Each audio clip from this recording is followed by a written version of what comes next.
had always believed in loyalty. Marriage, to me, meant trust, honesty, and shared responsibility. My wife, Karen, and I had been together for 8 years. We had our ups and downs, like any couple.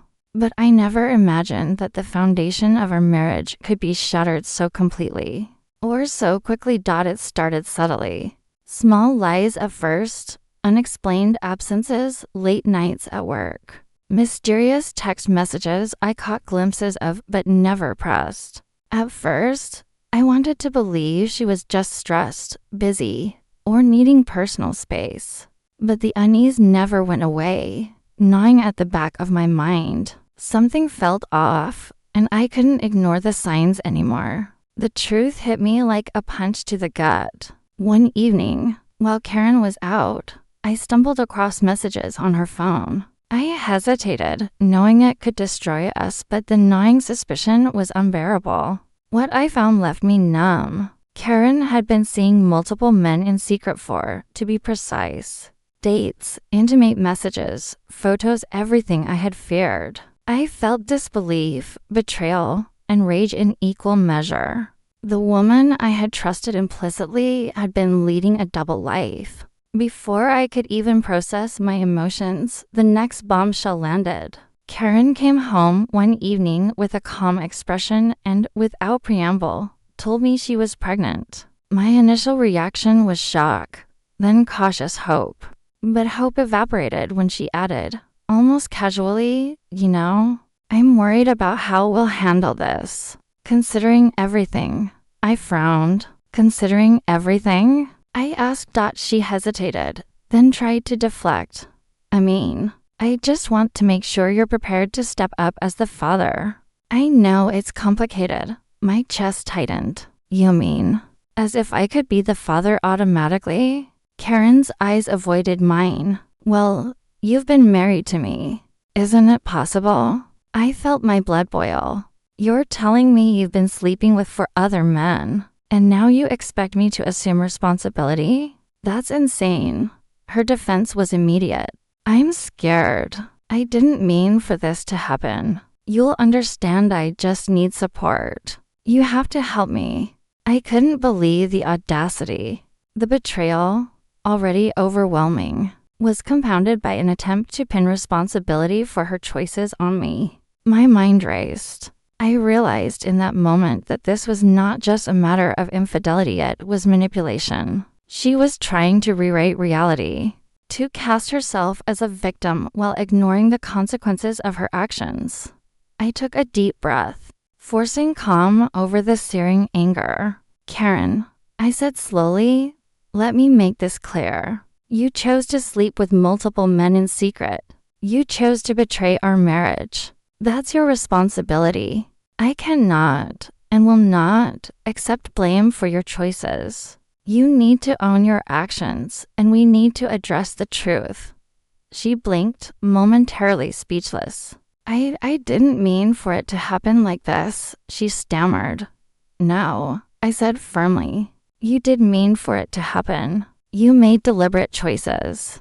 This pregnancy is the consequence of those choices. I am not the one who betrayed trust. I am not the one who deceived, lied, or violated our marriage. You are. The conversation escalated over the following days. Karen tried multiple tactics, pleading, emotional appeals, even veiled threats, but I remained steadfast. I refused to accept blame where none existed. The betrayal had been mine to process, the emotional toll mine to endure, but not the fabrication of guilt she attempted to project onto me. Eventually, divorce became inevitable.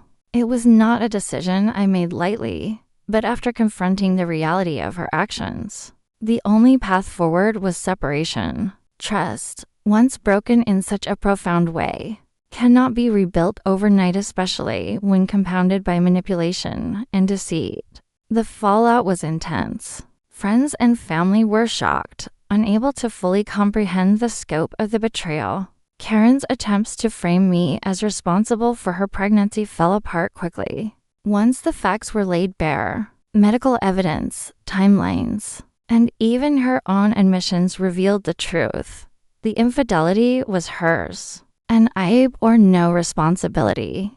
The audacity of trying to blame me for the consequences of her multiple affairs only amplified the disbelief and disappointment of everyone around her.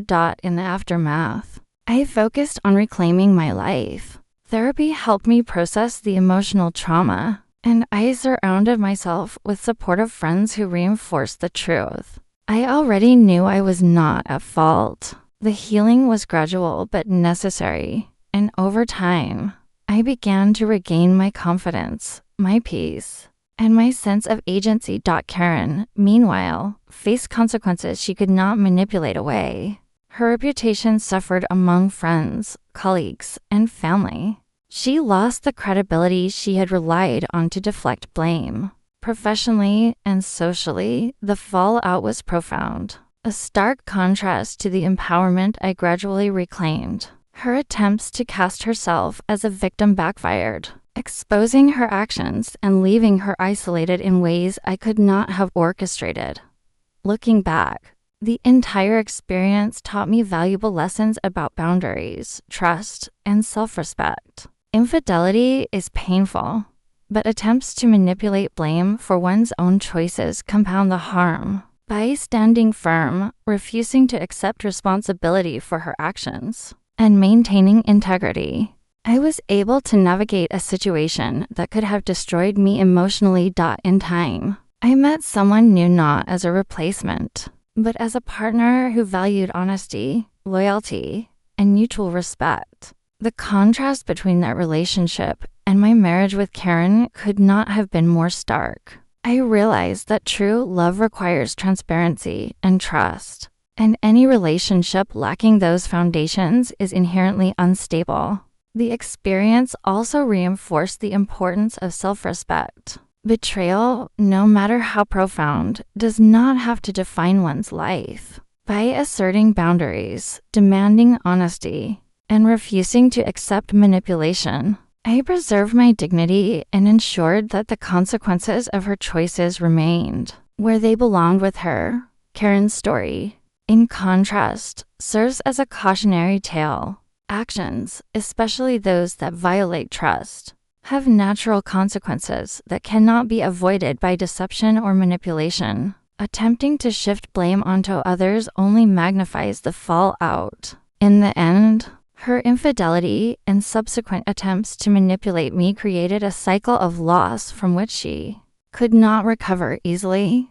Physically and emotionally, I recovered fully. I reclaimed my space, rebuilt my life, and approached relationships with renewed clarity and awareness. The betrayal, while devastating, became a catalyst for personal growth, resilience, and understanding of what constitutes a healthy, respectful partnership. I reflect on that time not with bitterness, but with clarity. Karen's pregnancy, her secret affairs, and her attempts to blame me could have consumed me with rage or despair. Instead, by standing firm, maintaining my boundaries, and insisting on truth, I navigated the storm intact. My life moved forward, guided by self-respect and the understanding that loyalty, honesty, and accountability are non-negotiable. In the end, Karen's greatest loss was not just the marriage, but the credibility, respect, and trust she squandered. My survival, growth, and eventual happiness were proof that betrayal does not have to destroy the betrayed. It only destroys those who fail to take responsibility for their actions. The story is a stark reminder. Choices have consequences. Betrayal wounds deeply, but attempts to manipulate blame compound the harm and inevitably reveal the truth. Standing firm, asserting integrity, and refusing to accept responsibility for another's actions preserves both dignity and future happiness. And ultimately, life rewards those who navigate deception with clarity, patience, and unwavering self-respect.